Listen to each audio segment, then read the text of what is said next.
encore une fois, je vous recommande le masque, mesdames, messieurs. Je vous dis, je vous passe le bonjour. Et puis, vous êtes à la capsule du soliloque. Donc, nous poursuivons avec les principes fondamentaux de la Constitution à leur lecture. Donc, mesdames, messieurs, nous disions que la Constitution est un instrument politique. Je ne veux pas rester trop longtemps parce que le temps est assez court. La Constitution établit les institutions de prise de décision du pays. La Constitution établit les institutions de prise de décision. Les institutions. Par exemple, je répète, environnement, travaux publics, santé, ports, les ports, c'est-à-dire que les administrations portuaires, nous pouvons parler nous avons parlé de transport, les principaux types de transport. Vous avez maritime, vous avez air, vous avez terre, transport par air, mer, terre, etc. Elle identifie le pouvoir suprême, répartit le pouvoir de sorte à assurer l'efficacité du processus de prise de décision et fournit un cadre aux luttes politiques permanentes. Et fournit un cadre aux luttes politiques permanentes. C'est-à-dire vous avez des règles à suivre. Par exemple, nous avons un problème actuellement de CEP, Conseil électoral provisoire, ou permanent, une question de permanence, de provisoire, ce qui encourage les gens en tout cas, les fauteurs de troubles, à empêcher l'organisation de fonctionner. On n'a pas besoin de ça parce que, comme on voit dans la Constitution, il est recommandé que chaque pouvoir, je pense, suggère trois membres pour faire partie du conseil électoral, etc. Ça n'a pas de sens dans un monde aussi, une société moderne. Ça n'a pas de sens. C'est-à-dire que vous avez une institution, comme dans les autres pays, qui ont un bureau électoral qui est comme un genre de ministère. Et vous avez des employés, des fonctionnaires qui sont là, qui vont suivre les procédures qui sont établies et qui sont instituées en loi. C'est une loi. Il doit y avoir une loi pour bon, si on veut l'appeler conseil électoral provisoire, mais ça doit être une institution publique où les employés seront disons, embauchés en fonction des lois et règles établies de la fonction publique. Donc, ils vont appliquer les procédures qui ont été mises en place à partir des recommandations de la Constitution. Donc, cette question de chaque institution va nommer 3 individus, ils sont là pour 5 ans, ce sont des employés. C'est un ministère. Vous créez un ministère qui est là, qui est stable, qui a des procédures, qui a des objectifs, on va dire des objectifs macro ou bien universels, et puis stratégiques, qui a des objectifs stratégiques, comme chaque ministère d'ailleurs, doit avoir des buts et objectifs stratégiques. Maintenant, ces buts et ces objectifs stratégiques doivent être réalisés à travers les stratégies fonctionnelles.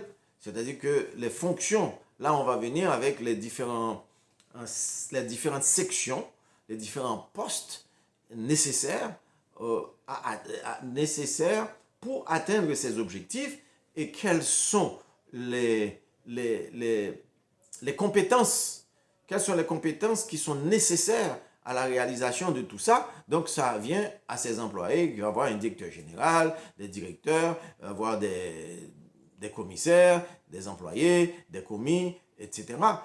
Ces gens-là, ce sont des gens qui vont être permanents parce qu'il y a une description de tâches pour chacun des éléments.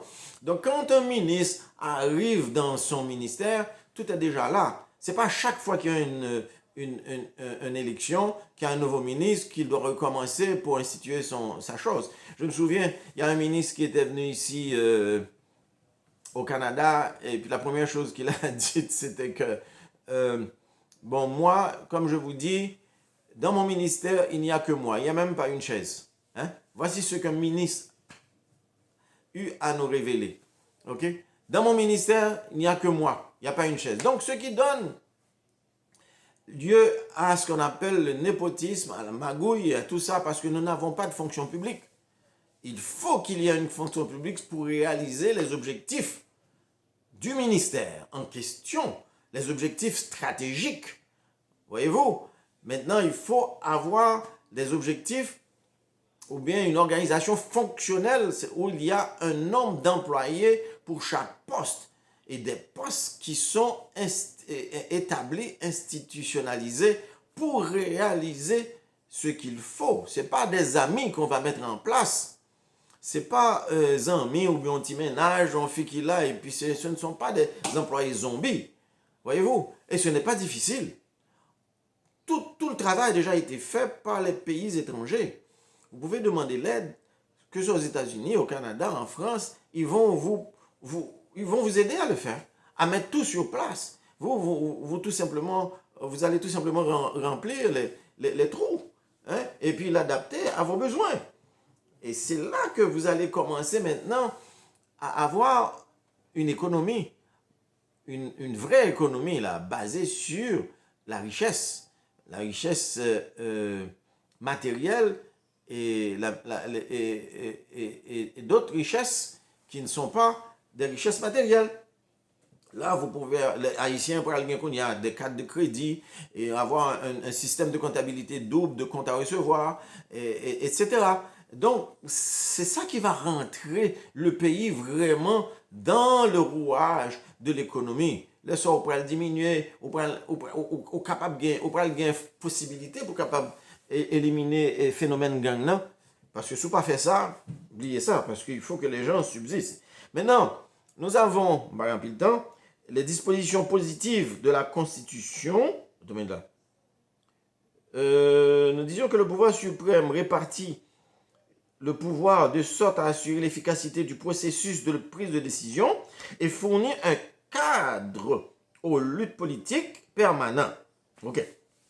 Les dispositions politiques de la Constitution expliquent de quelle manière les institutions de l'État, Parlement, pouvoir exécutif, tribunaux, chefs de l'État, autorités locales, organismes indépendants, etc. sont formés, de quel pouvoir elles jouissent et quel rapport elles entretiennent les unes avec les autres et comment on doit appliquer ces règlements.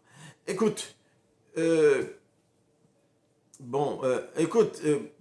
qui s'était passé au Parlement, cette question de badigeonnage, si toutefois ce qui vient d'être dit là était, la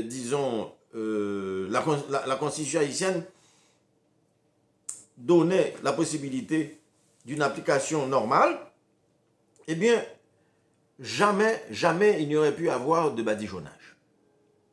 C'est-à-dire que, normalement, ceux qui sont responsables de la sécurité savent pourquoi ils sont engagés, parce qu'il y a déjà une loi, il y a une procédure, puis tout ça. Si quelqu'un arrive avec quelque chose, eh bien cette personne-là, que cette personne soit un député, un sénateur ou quoi que ce soit, c'est sûr que cette affaire-là n'aurait jamais pu pénétrer dans le Parlement.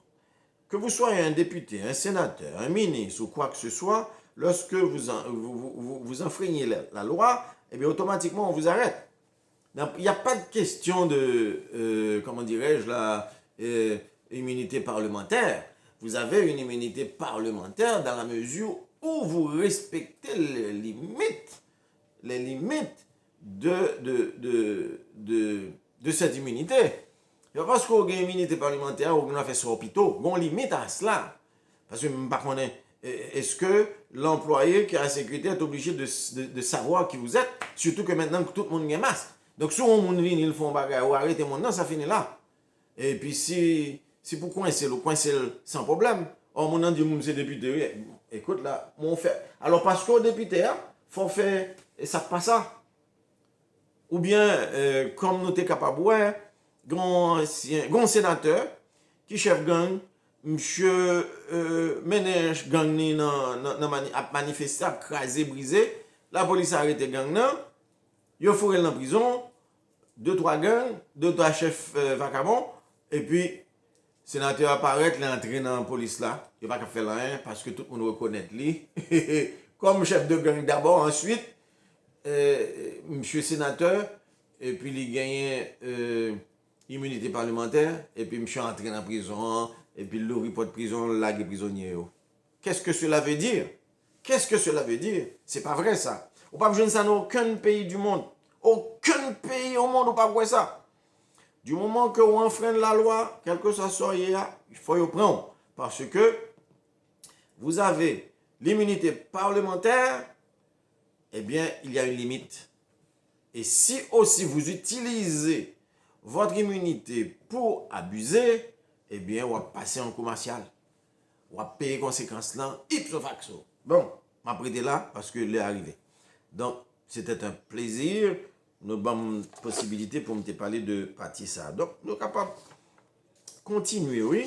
Mais après, retourner faire notre petite recherche pour nous capables de poursuivre sous question constitution, hein, dans le sens que la constitution, comme étant un document qui est lié à toutes les autres constitutions et les accords signés par le gouvernement. C'est-à-dire que lorsqu'on fait la constitution, il faut prendre en considération l'accord que le pays a signé avec d'autres pays.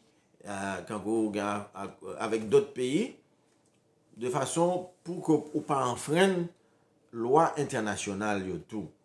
Et c'est comme ça que tout pays fonctionnait. Ce n'est pas question haïtien qui dit que nous-mêmes, nous sommes haïtiens, ce n'est pas l'autre monde qui peut venir dire nous ça pour nous faire, patati patata. Mais on n'a pas d'expérience, on n'a pas de connaissance, on n'a pas d'instruction, on n'a pas d'éducation. Donc, on est chanceux pour un monde qui veut aider. Est-ce que vous comprenez?